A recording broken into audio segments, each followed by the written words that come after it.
최근 박근혜 대통령의 발언 수위가 점점 격해지고 있습니다. 손톱 및 가시 같은 은유적 표현을 쓴 적도 있었는데 요즘엔 직설적으로 바뀐 것 같습니다. 다소 거친 표현도 나오고 있는데 박 대통령의 발언들, 김종래 충남대 초빙 교수와 진단해 보겠습니다. 박 대통령이 최근 들어 격한 발언들을 좀 쏟아내고 있는데 어떻게 보십니까? 그렇죠. 네, 네. 한번 말씀하시고 몇 가지 한번 보시죠. 띄워주시죠. 한 점 물면 살점이 완전히 뜯어져 나갈 때까지 규제는 우리가 처부술 원수, 암덩어리, 안 풀리는 규제 4개 갖고 오라 뭐 등등의 표현이 있습니다. 하여튼 좀 상당히 아주 품격 있는 언어를 쓰는 대통령으로서는 좀 격한 표현인 것 같은데 곰곰이 생각해보면 왜 저 박 대통령이 저렇게 할 수밖에 없고 해야 하는가 하는 게 또 이해가 되는 측면도 있어요. 아, 네. 네.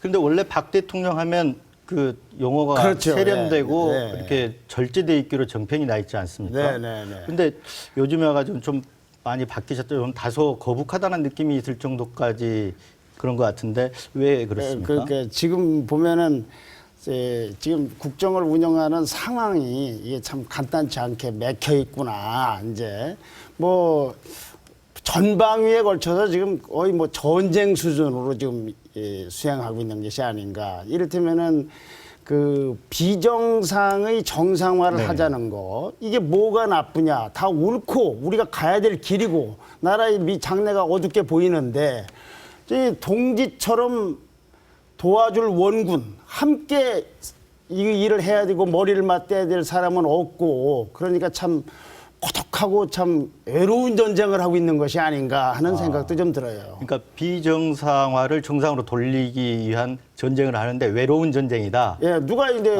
아주 동지처럼 도와주는 사람도 없고 참 고독하고 그런 거 아닌가. 좀 구체적으로 설명을 좀 해주시죠. 네, 한 몇 가지로 한번 정리를 해봤습니다. 네. 한번 또 보여주시죠. 먼저 하나는 이제 관료 세력과의 전쟁이 아닌가. 네. 이게 저는 제일 크다고 봅니다. 자, 요새 규제 얘기 많이 하지 않습니까? 규제 철폐 예, 많이 철폐 나오고 얘기 있죠. 많이 하죠. 네. 그 규제권을 누가 갖고 있습니까? 우리 뭐 이 부장이 갖고 있습니까? 뭐 어디가 갖고 있습니까? 관료들이 갖고 있는 거 아닙니까? 네, 결국 관료들이죠. 네. 그 권한을 갖고 있으니 되는 일이 없는 거 아니겠습니까? 네. 거기다가 이제 부처 간에도 또 이 업무 협조도 잘 안 될 것이고, 대통령의 지시도 전달이 잘 안 될 거고, 또 이제 뭐 이 복지부동 상태도 있을 것이고, 최근에 보면은 뭐 그런 일이 많이 있었지 않습니까? 뭐 카드 문제라든지 심지어는 뭐 지금 이 서울시 공무원 그 간첩 조작 의혹 사건도 뭐 저렇게 국정원이나 검찰이 저렇게 매끄럽게 정리가 안 되는 것도 이상하고. 네. 하여튼 뭐 철도 문제는 점점 꼬여 있지 않습니까? 네. 그런데 이 관료 세력의 이런 그 자기네들을 뭐 챙기는 거에 대해서는 어찌 보면은 일반 국민들이 볼 때는 관료 세력이 기득권 세력일 수도 있다고 느끼는 것이, 제가 이게 욕먹을 소리일지 모르겠습니다만 우리가 낙하산 논란이라는 거 한번 볼까요? 자, 어떤 인사가 있으면 이제 정치권에서 오면은 낙하산이다. 그다음에 누가 오면은 비전문가다. 네. 그럼 우리나라에서 낙하산 아니고 비전문가 아닌 사람, 전문가인 사람 고르면 누구만 가야 됩니까? 관료밖에 없지 않습니까? 네. 근데 그들이 가서 뭘 특별히 잘한 게 있는지에 대해서 국민들이 의심을 하고 있는 거 아닙니까? 의문을 갖고 있는 거 아닙니까?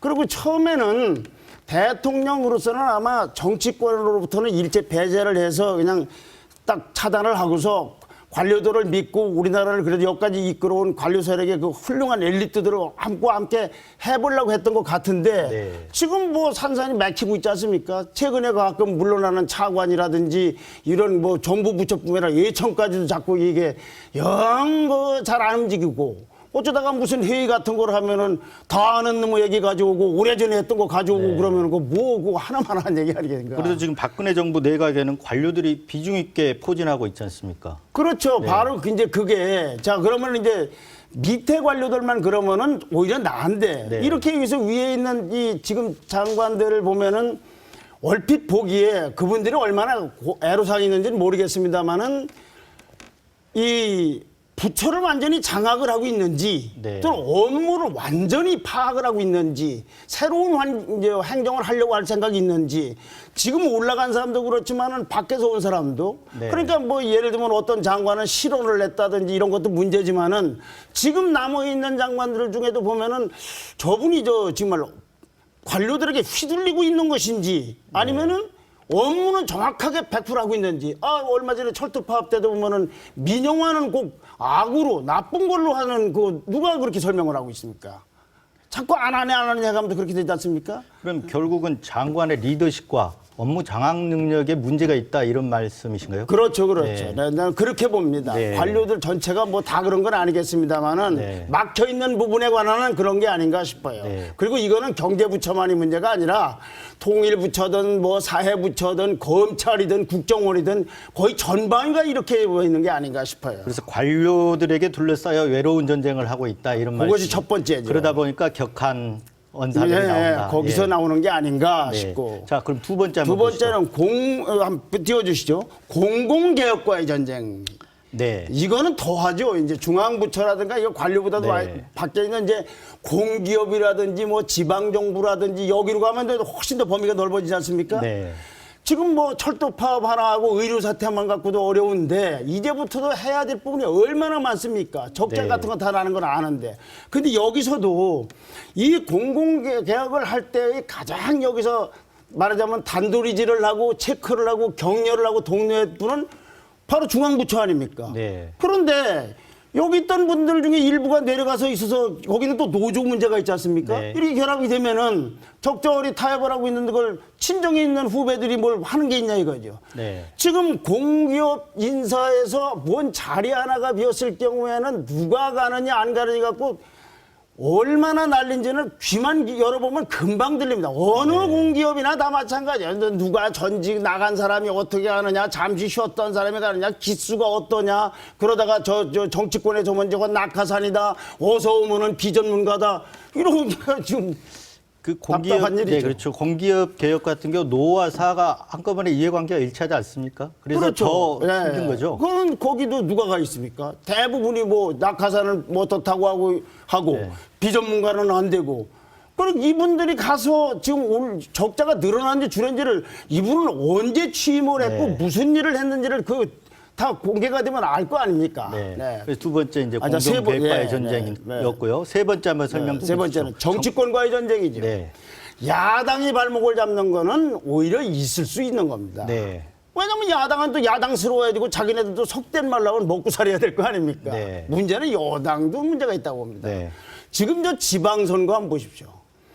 지방선거에서 난 저렇게 많은 여당 의원들이 출마하려고 하거나 출마 당하는 것도 난 처음 보지만 네.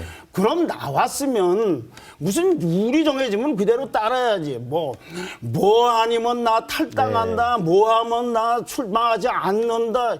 아니 지금 자기네들이 만든 정권이 성공이 문제가 아니라 내가 광역자치단체장이면 장 되는 것이 그렇게 문제인지 네. 이렇게는 출범 후 1년 만에 이렇게 이 자리에 낳고 난리치는 데는 뭐 순회 경선이면 어떻고 완샷 경선이면 어떻고 100% 여론조사가 뭐고 이렇게 합쳐서 뭘 해보려는 생각이 없는 것 같아요. 그러니 뭐 대통령 개혁 전쟁하고는 관련 없이 그저 선거 때만 이런데 네. 이게 이제 다 끝난 다음에 있을 전당대회라든지 내년 총선 때 되면 난 네. 어떤 일이 벌어질까 싶어요. 집권당에서 참 특이한 현상이 벌어지고 있는 것 네. 같아요. 그래도 대통령 입장에서 선거가 중요하기 때문에 한때 여당에서는 중진 차출론이 나와서 지금 많이들 이렇게 나온 게 아닙니까? 아니 근데 어떻습니까? 중진들만 나온 것이 아니라 그냥 네. 나와서 자기네끼리 룰 경쟁을 이렇게 많이 하는 좀 대단한 좀 시끄럽죠. 예. 네. 자, 네 번째는 시간과의 전쟁. 예, 자, 한번 설명 좀 해주시죠. 예, 앞으로 대통령 임기가 4년이 채 안 남았지 않습니까? 네. 그런데 4년이 액면 그대로 남아 있는 게 아니지 않습니까? 네. 지방선거 끝나고 나면은 또 전당대회 있지. 그리고 나서 2년 후에는 총선이 있지.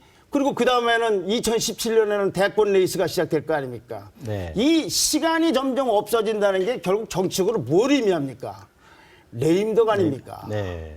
지금부터도 이 복잡해지고 이 이완 현상이 있는데 이 총선 지나고 나면 어떤 일이 벌어질지. 그런데 네. 대통령은 얼마나 초조하겠습니까? 내 임기가 지금 가는데. 네. 그러니까 이런 부분들도 격한 언사에 묻어나는 게 아닌가 하는 거죠. 그래서 선거는 정권 측면에서 보면 위기이면서 또 기회가 될 수 있지 않습니까? 그렇죠, 네. 그렇죠. 그걸 잘 해야 되겠죠. 예, 이제. 네. 알겠습니다. 네. 자, 4년이라는 시간 이게 이제 그런 어떤 물리적인 그런 시간보다 일할 네. 여건이 되느냐 이런 측면에서 지적을 그렇죠, 해주신 그렇죠. 거죠. 실제로 일할 시간은 네. 4년이 안 된다. 길지 않다. 네, 네. 네, 네.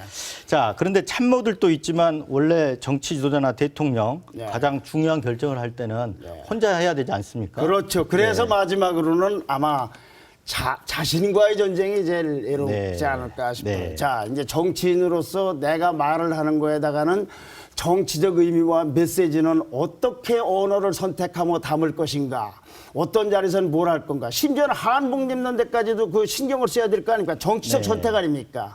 그런데 화도 날 것이고 분노도 있을 것이고 경우에 따라서는 섭섭함도 있을 것이고 안타까움도 있을 것이고 경우에 따라서는 배신감을 느낄지도 모르지 않습니까? 네.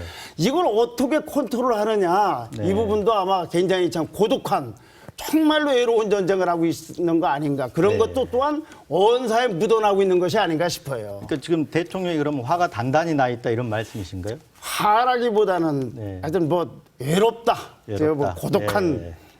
게 아닌가. 자, 그럼 대통령 입장에서는 그럼 대통령 주변이나 참모들은 어떻게 해야 되고 대통령 입장에서는 어떻게 하는 게 좋겠습니까? 제일 중요한 건 대통령이겠죠. 뭐. 네. 박 대통령이 그럼에도 불구하고 국가 통치권자의 언어가 절제되거나 이렇게 아주 옛날 쓰는 언어가 안 쓰면 국민들이 불안해하고 잘못하면 일파가 만파를 불러서 네. 뜻하는 방향으로 왔는데 제가 뭐 그 인격적으로 그렇게까지 얘기하는 건 좀 거북합니다만 하여튼 좀 가급적 옛날 모습처럼 이렇게 세련된 언어를 좀 구사하셨으면 좋겠다는 생각이 있고 네.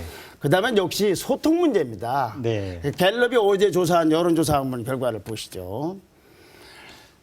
박 대통령이 잘못하고 있다는 사람 숫자가 한 35%쯤 되는데 네. 그 35%를 100으로 봤을 때 네. 잘못하고 있다의 순서가 공약미흡 그다음에 두 번째가 소통입니다. 네. 그러면 대통령이나 대통령 주변에 있는 분들이 이렇게 소통해도 어떡하라는 말이라고 할지 모르나 네.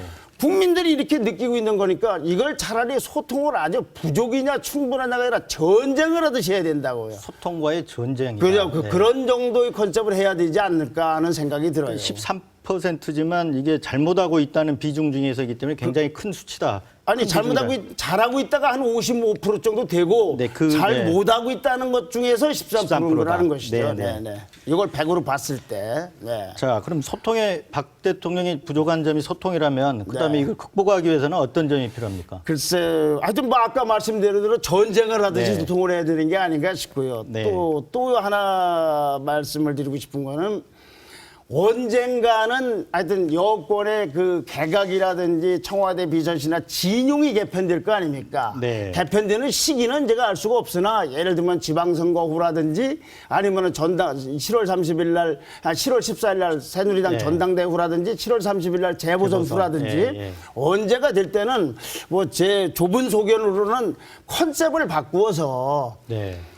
강요들에게 굉장히 그 정치적 파워가 있는 사람들을 배치를 해서 새누리당 쪽에서 가 있으면 관료들이 강요를 보는 눈도 달라질 것이고 강요를 보는 장관들의 눈도 달라질 거 아닙니까? 네. 그 대신 이제 이게 잘 안 되면 자꾸 청와대로 자꾸 힘이 몰리는 거 아닙니까? 지금처럼. 그럼 결국 개각을 염두에 두신 개각을 해야 진용 된다는 개편. 말씀. 아니 해야 된다가 아니라 할 경우에는 네. 컨셉을 그런 식으로 해야 된다죠. 아, 컨셉을. 개각을 해야 된다. 그러니까 안 되면 정무 기능을 좀 가진 장관들이 들어가야 된다 이런 그렇죠, 말씀이시죠? 그렇죠. 지금 기존 관료로서 올라간다든지 아니면 잠시 관료하다가 쉬어 있는 분보다는 정치적 감각을 가지고 네. 이게 국민에게 욕을 먹을 것인지 안 되는 것인지에 대해서는 별로 인연이 없는 새누리당이라든가 이런 분들이 들어가서 정무적으로 하면 관료를 보는 눈도 달라지고 할 것이 아닌가. 개각을 하는 시기에 대해서 예측드리는 게 아니고 네, 네. 할 경우에는 네. 그 대신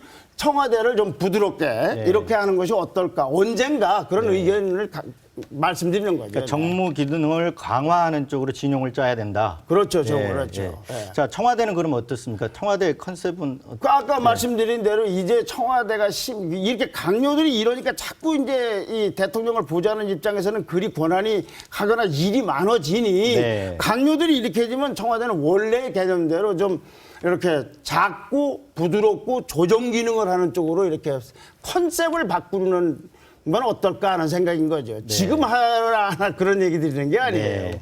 그러면 저 지난 정부에 이제 그 정무 기능을 좀 강화하기 위해서 특임 장관제 같은 게 있었지 않습니까? 네. 그런 거를 좀 고려를 좀 할 필요가 있다는 말씀이신가요? 그렇죠. 아까 말씀드린 대로 정무 기능 때문에 말씀드린 네. 정무 기능이 이 정부의 정무 기능을 전체를 업그레이드를 시켜야 네. 되는데 네. 자 지금은 근데 청와대 정무수석 기능이 뭐 굉장히 활발하다는 소리는 못 들어봤지 않습니까?